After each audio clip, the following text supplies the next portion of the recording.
сол жігіттер, өмірде неше түрлі нәрселер болады. Өмірде ақ пен қара бірге жүреді. Жеңіліс пен жеңіс бірге жүреді. Бірақ өмірге ер азамат болып келгеннен кейін қандай да жолды таңдау ол адамның өз қолында. Әлсіз болу адамның өз қолында. Мықты болу адамның өз қолында. Қара жолда жүру адамның өз қолында. Ақ жолда жүру адамның өз қолында. Бұл жерде мен айтайын деп жатқаным бәрі өз қолымызда.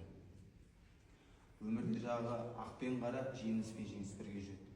Ер азаматқа тем более енді өмірге ер азамат болып, еркек болып, жігіт болып өмірге келгендіктен бізден сұраныс өте көп. Сондықтан ер азаматтың әлсіз болуы, болмаса жаман жолда жүруі, ұятты болуы, ар намысын нанға сату, ар ұятын нанға сату деген жарамсыз дүние. Ер азаматпен мықты болу керек. Бірақ мықты ер азаматтардың өмірлік жолдарында үлкен сынақтар келеді. Үлкен сынақтар.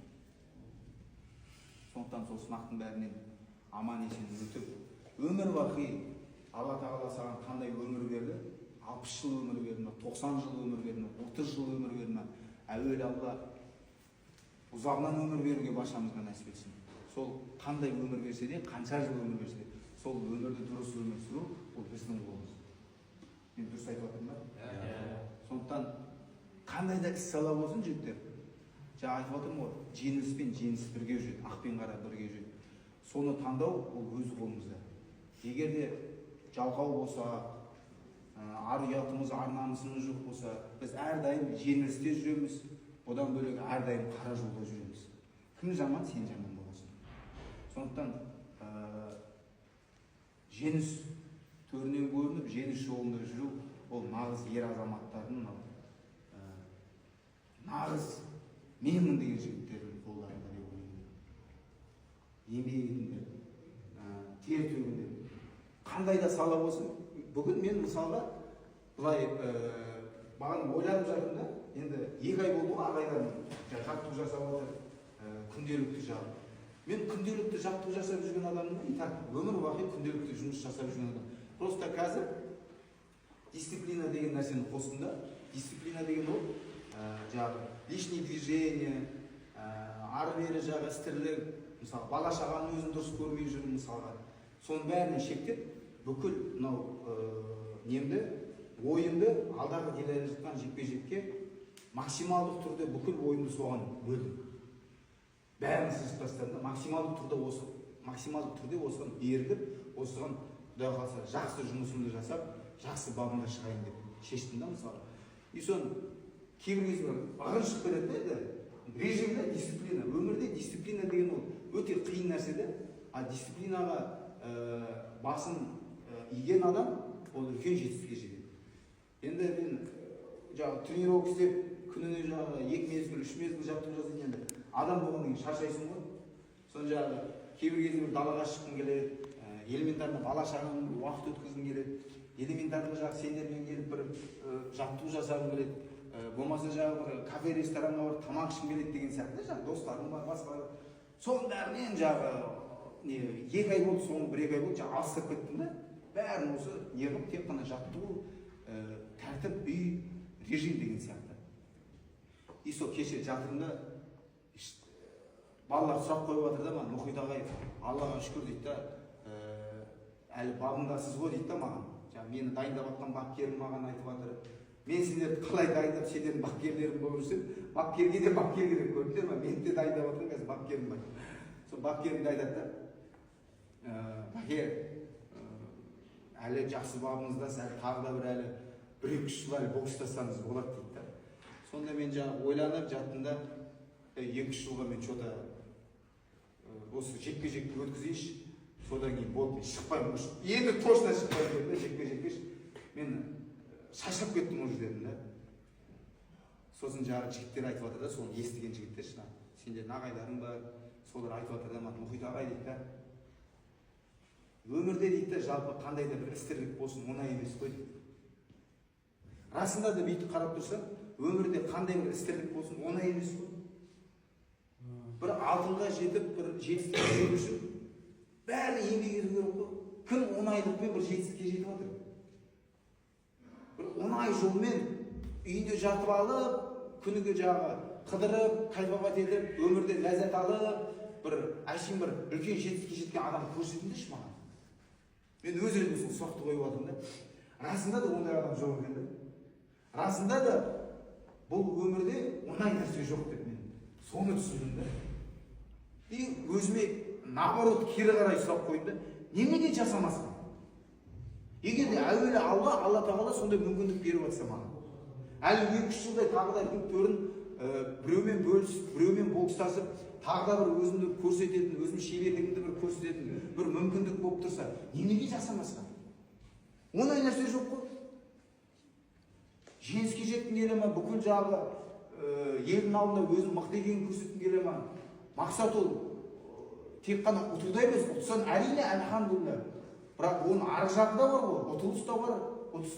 Ұтылып қалсаң да ничего страшного. Ұтсан әлхамдулилля. Бірақ ертеңгі күні сол үлкен бір жетістікке жету сол еңбектің жолы емес па? Дұрыс па жігіттер?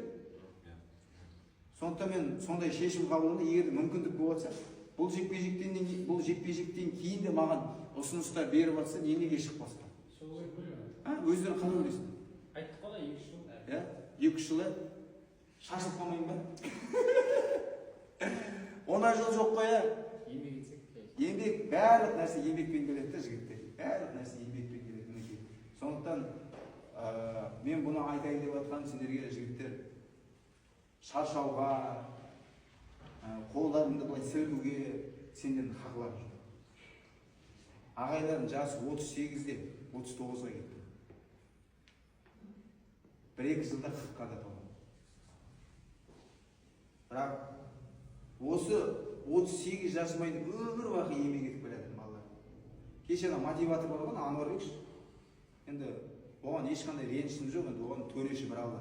Маған айтады, сен кайфовать етіп жүрдің, сен бүйтесің, кайфариксің, анау дейді. Ол кайфариктерді көрмепті ол.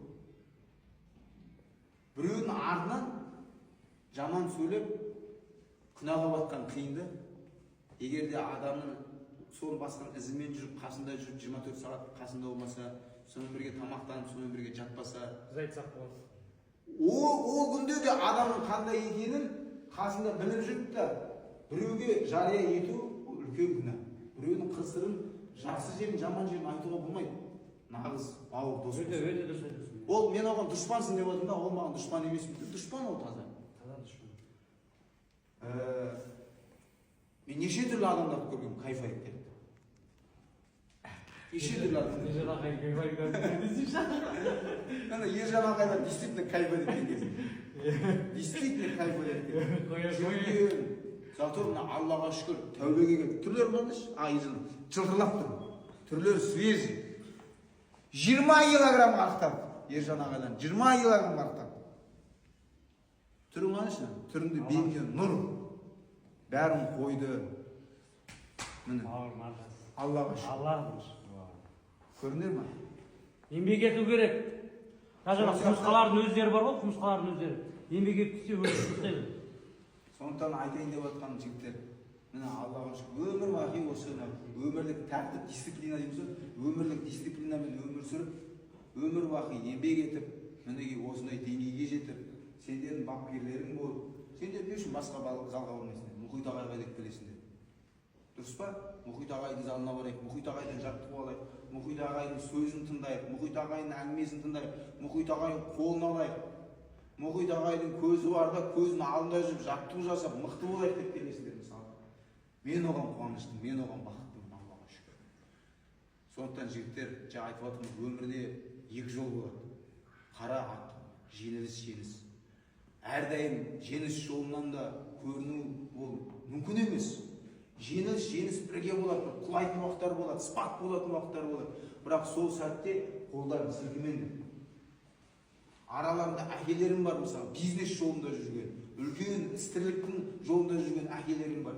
Олар әшейін бастық болып кеткен жоқ қой. Оларда да неше түрлі құлаған сәттері болған, неше түрлі ақшаны жоғалтқан күндері болған, неше түрлі уже сүрініп, уже тұра алмай жатқан күндері бар. Бірақ олар армандаған алдына мақсат қойған мақсат армандарына еш жағы құламай алдыға қарай тұрып, бар күшін салып, еңбек етіп, тәртіптің арқасында, күш қуаттың арқасында, адалдықтың арқасында үлкен жетістікке жетіп отыр қазір.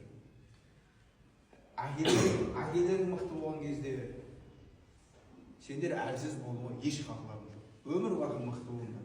Қолдарың былай сілкінмеңдер. Бүгін көргеніме өте қуаныштымын сендерді. Жаттығуларын жасаңдар, алда 3 ай каникул келеді. Демалыс күндеріңді жақсы өткізіңдер. Кто кетеді, демалып келіңдер. Кім демалмай жаттығу жасай беремейді, жаттығуларын жасай беріңдер. Бірақ мен өзім иншалла Құдай қаласа сентябрьден бастап, мен қазір жекпе-жектен кейін иншалла пландарым бар, демалам. Алла амандық берсе, Құдай қаласа сосын күздің 1-нен бастап жаттығуға кірісемін. Жақсы ма? Сол жігіттер давайте, все, жаттығу аяқталды. Аяқтарын тауып